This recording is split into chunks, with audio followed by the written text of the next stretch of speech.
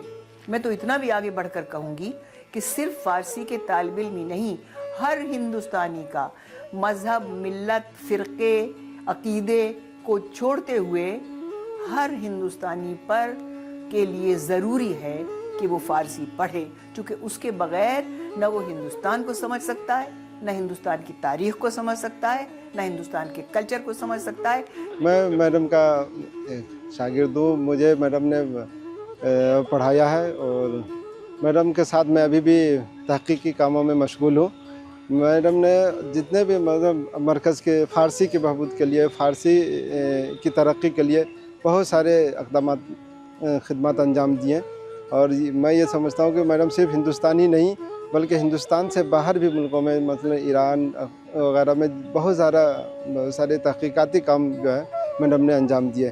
خود یہاں مرکز میں رہ کر کے میڈم نے تقریباً 40-50 کتابوں کو ایسی مخطوطات جو مینوسکرپٹ ہیں جن کو ایڈٹ کر کے منظر عام پر لائی ہیں۔ فارسی، اردو، انگلش، ان تینوں زبانوں میں ان کو بہت ہی مہارت حاصل ہے۔ ان کا اکیڈمک ریکارڈ بہت ہی اچھا ہے۔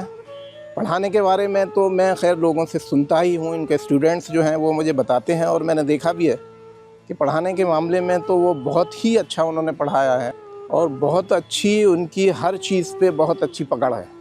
ایڈمنسٹریشن لیول پہ اگر دیکھا جائے تو وہ بھی بہت ہی اچھے ایڈمنسٹریٹر ہیں، ہر کام کو بڑی باریکی سے کرتی ہیں، کیونکہ ان کے پاس الفاظ کا ذخیرہ ہے، تو وہ کوئی بھی جو چیز، جو آرٹیکل ہو یا لیٹر ہو یا کوئی بھی چیز جو وہ لکھتی ہیں، تو اس میں وہ جب تک اس کی بالکل بہترین کوالٹی نہ بن جائے یا بہترین چیز نہ ہو جائے، جب تک وہ اس کو فائنل نہیں کرتی، ایک ایک کام کو کافی اچھی طریقے سے سمجھ کے کافی بہترین طریقے سے کرتی ہیں۔ ایران کے بعد میں سمجھتی ہوں، اور ملکوں کے لیے تو میں نہیں جانتی کہ فارسی کتنی ضروری ہے، ان کے لیے بھی ضروری ہے، لیکن میرے ملک کے لیے اور میرے کلچر کے لیے اور میری تاریخ کے لیے، یعنی ہندوستان کی تاریخ اور کلچر کے لیے فارسی کا علم ہونا میں بہت ضروری بلکہ لازمی سمجھتی ہوں، چونکہ اسی کے ذریعے ہم اپنی شناخت اور ہندوستان کی شناخت کر سکتے ہیں۔